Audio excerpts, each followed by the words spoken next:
Bapak, Ibu, Saudara yang dikasihi oleh Tuhan, sebelum saya memaparkan firman Tuhan hari ini, saya mengajak kita semuanya berdoa bersama-sama. Mari kita berdoa. Bapa Surgawi, dalam nama Tuhan Yesus Kristus, hamba mengucap syukur atas kemurahan yang memungkinkan kami ada sebagaimana kami ada sampai hari ini. Tidak ada kata kebetulan, tidak ada kuat gagah kami. Semua karena kasih dan kemurahan Tuhan. Oleh sebab itu hamba memohon agar ketika hamba memaparkan firman-Mu, mohon Allah Roh Kudus yang menguduskan segenap tubuh jiwa roh hamba-Mu. Demikian Kau menguduskan semua jemaat-Mu supaya kami layak di hadapan Engkau. Karuniakan hamba-Mu kekuatan, kesehatan, hikmat, akal budi, serta pengurapan dari tempat maha tinggi. Engkau menyingkapkan rasa firman dan Allah Roh Kudus yang menyertai lidah mulut hamba-Mu, sehingga apa yang hamba-Mu sampaikan benar-benar berpusat kepada firman Allah, sehingga Kristus dipermuliakan di dalamnya. Berikan kami sukacita menerima firman-Mu, sehingga firman itu boleh memperbaiki perilaku kami, membawa kami dalam kebenaran firman Tuhan, serta kami dikoreksi oleh firman Tuhan, menyatakan kesalahan kami, apa yang harus kami buang dan apa yang harus kami tambahkan, agar supaya kami semakin hari semakin disempurnakan, sama seperti Kristus yang sempurna. Terima kasih Bapa di surga. Hamba siap memaparkan firman Tuhan demi satu nama yang ajaib, yakni Tuhan Yesus Kristus, penebus jiwa kami. Haleluya. Amin. Haleluya, haleluya. Shalom Bapak Ibu Saudara sekalian. Apa kabar hari ini? Doa dan harapan saya tetap kabar baik luar biasa. Tetap semangat dan tetap survive. Sebab anugerah Tuhan melimpah atas kita semuanya.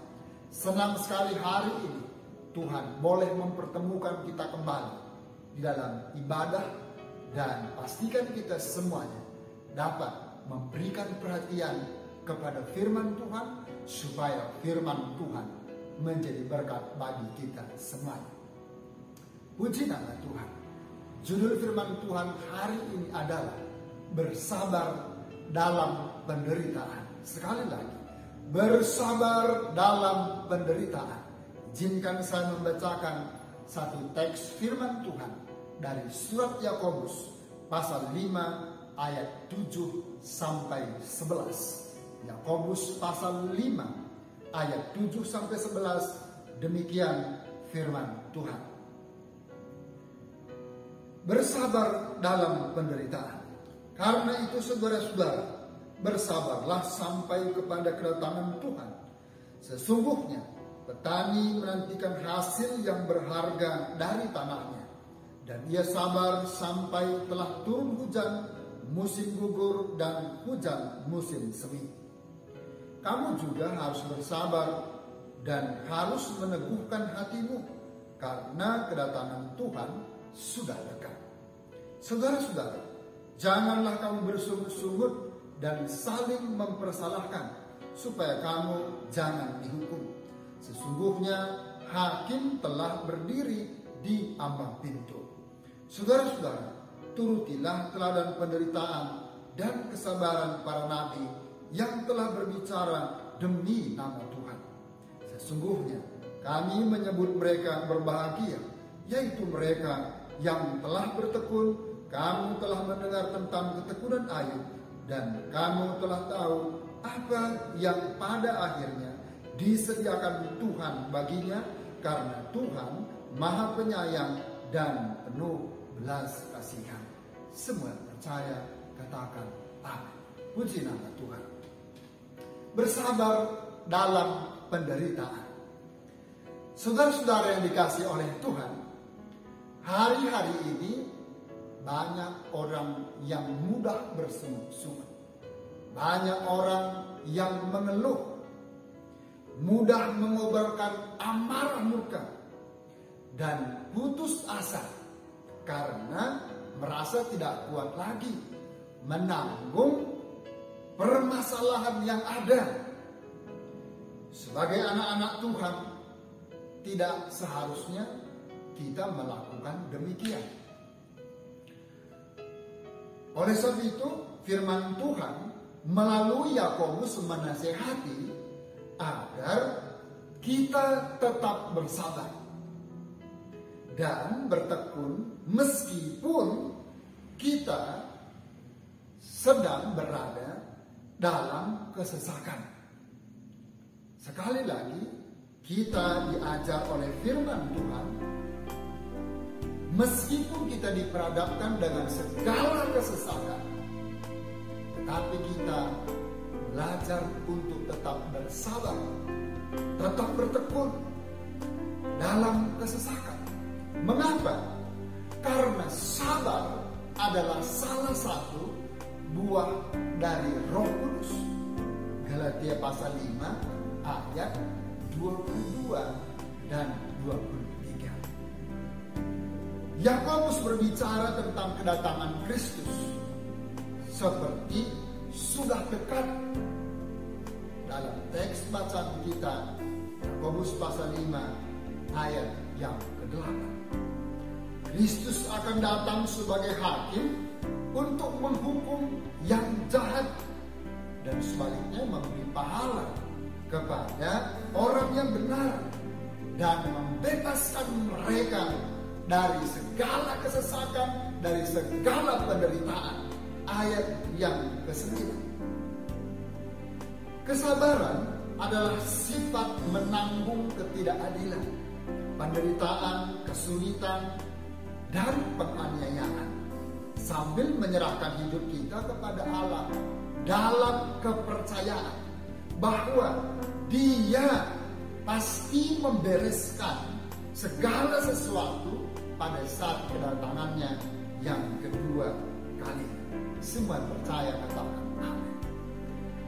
Saudara-saudara dikasih oleh Tuhan, ketika kita dalam suasana fluktuatif dan penderitaan, kesesakan, betapa penting bagi kita untuk bersabar dan bertekun dengan memikirkan konsep Tuhan, dengan memikirkan nama Tuhan, dengan memikirkan pertolongan dan kebesaran kemahakuasaan Tuhan.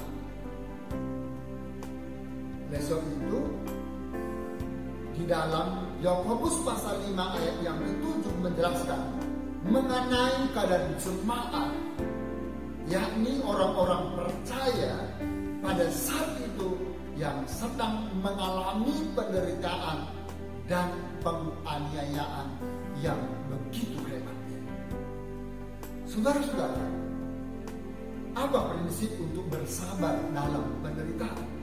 Yang pertama adalah memikirkan dan menantikan kedatangan Kristus kedua kali. Memikirkan dan menantikan kedatangan Kristus untuk kedua kali. Ayat 7 dan 8. Selama orang percaya memikirkan dan menantikan kedatangan Kristus, maka akan membuat setiap orang beriman menjadi sabar, bertambah sabar. Dan ini sesuatu yang luar biasa. Kita pasti ditambahkan kesabaran dan ketekunan dalam penderitaan yang kita alami pada hari-hari ini. Kapan kita harus bersabar? Ya, sekarang ini. Sampai kapan? Sampai Tuhan Yesus datang untuk kedua kalinya. Kenapa kita harus bersabar? Karena Yesus akan datang untuk menghakimi semua manusia, mulai dari zaman Adam sampai kita pada hari ini. Bahkan sampai kepada generasi ketika Tuhan Yesus datang untuk kedua kalinya. Mana Tuhan Yesus menghakimi semua manusia dan memberikan pahala serta keselamatan kepada orang yang percaya dan mengasihi Dia. Yang percaya katakan amin. gereja mula-mula, para rasul dan juga Rasul Paulus, ketika di tengah penganiayaan dan penderitaan, mereka tetap bersabar dan bertekun karena menantikan Yesus datang untuk kedua kali. Sayangnya kita terlalu cepat untuk merasa sayang diri dan kalah dalam situasi dan keadaan, sehingga akhirnya tidak sedikit di antara kita mengambil jalan pintas dan ironisnya malah merasa bahwa inilah jalan Tuhan, padahal itu kontras dengan jalan Tuhan. Tuhan merindukan supaya kita sabar, termasuk ketika kita menghadapi kesesakan, menghadapi penderitaan yang Tuhan izinkan terjadi dalam generasi ini. Kedatangan Tuhan dilambangkan dengan kehadirannya seperti di saat kita menanti-nantikan seseorang yang sangat kita kasihi, yang datang dari keluar, yang datang dan keluar dari pesawat terbang. Ketika kita percaya bahwa Yesus akan datang kembali, akan ada kelegaan dan sukacita yang besar, dan itu memberikan kita semangat dan kelegaan, semangat untuk tetap bertahan. Ayat 7 memberi contoh seorang petani yang sabar menantikan tuaiannya. Petani menunggu berbulan-bulan lamanya, suka dan duka, situasi yang fluktuatif, cuaca yang fluktuatif, bahkan juga keadaan ekonomi, keuangan keluarga yang serba tidak menentu. Tetapi para petani tetap bersabar dan sambil berharap kepada Tuhan agar supaya tanaman padinya bisa berhasil dan dengan hasil panen yang berlimpah ruah. Saudara-saudara, demikian kita diumpamakan untuk menghadapi keadaan zaman ini dengan penuh dengan situasi yang berubah-ubah, penuh dengan regulasi, keadaan yang semakin sukar. Tetapi kita diajar agar supaya kita tetap bersabar dalam penderitaan. Kita tetap bersabar sambil kita memikirkan dan menantikan kedatangan Kristus untuk kedua kali. Dan pastikan kita semua ketika Tuhan Yesus datang untuk kedua kalinya akan memberikan pahala dan keselamatan yang kekal. Semua yang percaya katakan amin. Puji nama Tuhan. Berikutnya, apa prinsip untuk bersabar dalam penderitaan? Yang kedua adalah Yesus adalah hakim yang adil. Ayat 9 dan 10 dari teks bacaan kita Yakobus pasal yang kelima. Saudara-saudara yang dikasihi oleh Tuhan, motivasi untuk bersabar dan bertekun dalam iman adalah merujuk kepada kedatangan Tuhan Yesus yang sudah sangat dekat. Ayat yang ke-8. Perhatikan frasa dalam ayat yang ke-9.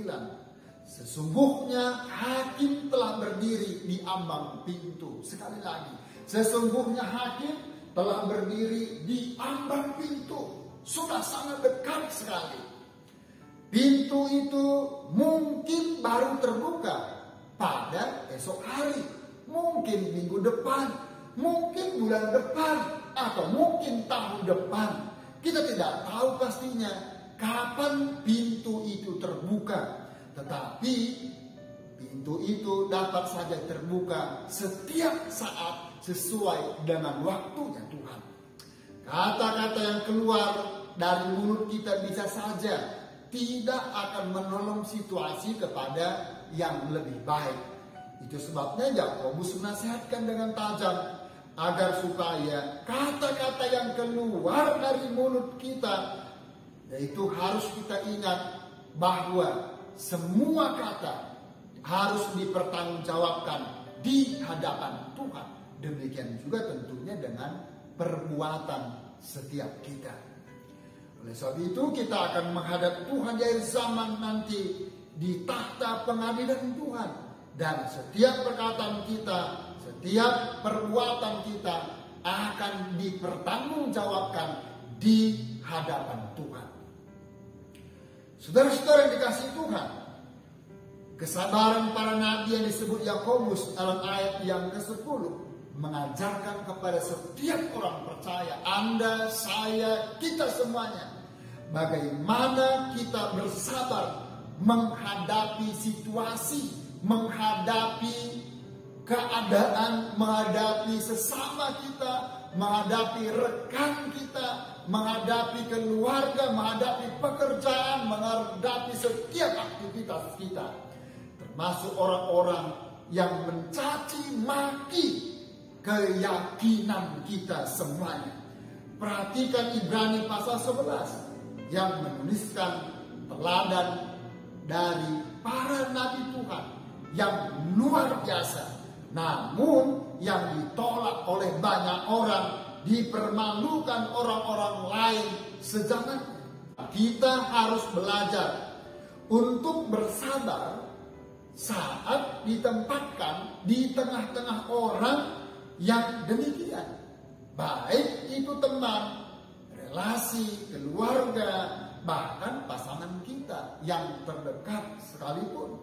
Jangan terbawa dengan situasi dan ingat bahwa Tuhan memberi kekuatan dan kemampuan untuk semua kita bersabar. Sekali lagi Tuhan memberikan kita kekuatan, kecakapan untuk kita mempraktekkan bersabar. Semua yang percaya katakan amin. Berikutnya, dengan pertanyaan yang sama, apa prinsip untuk bersabar dalam penderitaan?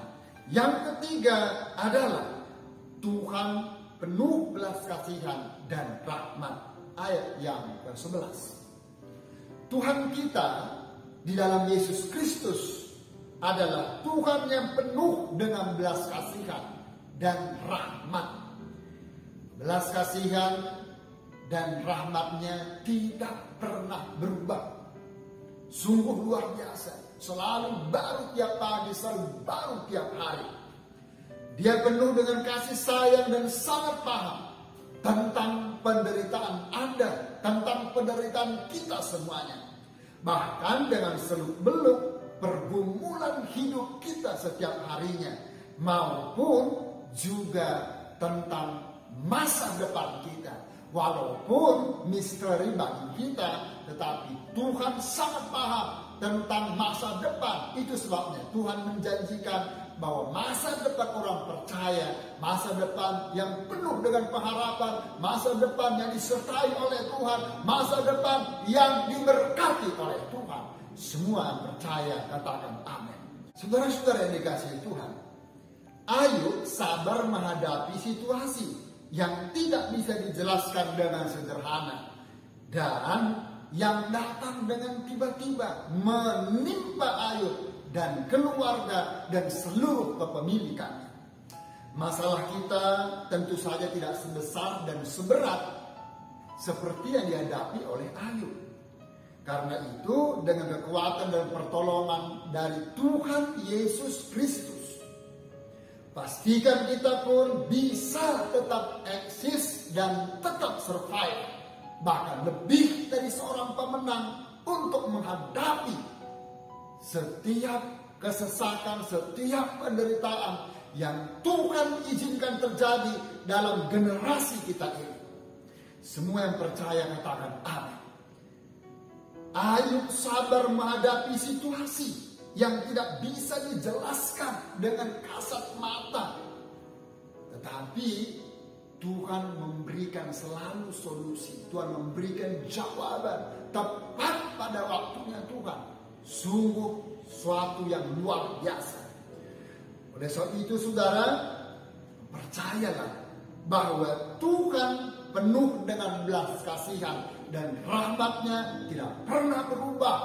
tetapi selalu baru di setiap hari bagi orang-orang yang menaruh harap, yang percaya, dan yang mengandalkan Dia dalam setiap keadaan hidup kita.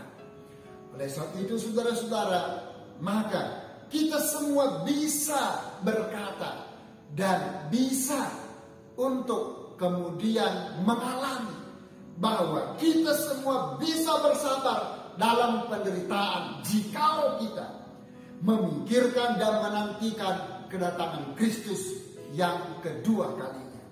Yesus adalah hakim yang adil, sehingga kita berhati-hati dan waspada untuk berkata-kata, bersikap maupun bertindak di setiap harinya. Serta Tuhan penuh belas kasihan dan rahmat-Nya tidak pernah berubah di setiap hari. Selalu baru setiap pagi, selalu baru setiap hari. Oleh sebab itu saudara-saudara, kita dapat berkata bersabar dalam penderitaan. Sudahkah Anda dan saya bersabar dalam penderitaan? Tuhan Yesus memberkati kita semuanya. Mari kita berdoa bersama-sama. Bapa Surgawi, dalam nama Yesus, kami mengucap syukur buat firman-Mu yang datang kepada kami, di mana firman-Mu mengajar kami untuk bersabar dalam penderitaan. Oleh sebab itu mohon Allah Roh Kudus yang terus berbicara kepada kami, mengajarkan kepada kami lebih detail, lebih kompleks, dan lebih tajam. Mampukan kami untuk dapat terus merenungkan firman-Mu baik siang maupun malam, mengimani firman-Mu meskipun dalam segala keadaan sulit, dan hidup berjalan on the track dalam firman-Mu. Jadikan kami menjadi pelaku-pelaku firman Tuhan. Kuatkan kami, teguhkan iman kami. Terima kasih Bapa di sorga. Ampuni setiap kami jikalau kami kurang sabar dalam menghadapi situasi keadaan, dalam menghadapi kesesakan, penderitaan yang Tuhan izinkan terjadi dalam generasi kami pada hari-hari ini. Terima kasih Bapa di sorga. Terpujilah nama-Mu dari kekal sampai kepada kekal. Sekarang saudara-saudara yang terkasih, mari kita menadahkan kedua tangan kita untuk menerima berkat anugerah dari Tuhan. Dengan iman-Mu terima dan bawalah pula limpahan anugerah damai sejahtera dari Allah Bapa di sorga, cinta dan kasih sayang dari Yesus Kristus, Tuhan dan Juru Selamat kita, serta persekutuan Allah Roh Kudus turun, memenuhi, menyertai, menghibur, menolong, memberkati dan menyelamatkan kita semuanya. Mulai hari ini besok sampai Maranatha, Tuhan Yesus datang untuk kedua kalinya. Demi nama Tuhan Yesus Kristus, kami tamatkan ibadah kami dengan penuh ucapan syukur dan terima berkat Tuhan. Semua yang percaya katakan haleluya, haleluya, amin. Tuhan Yesus memberkati kita semuanya. Shalom.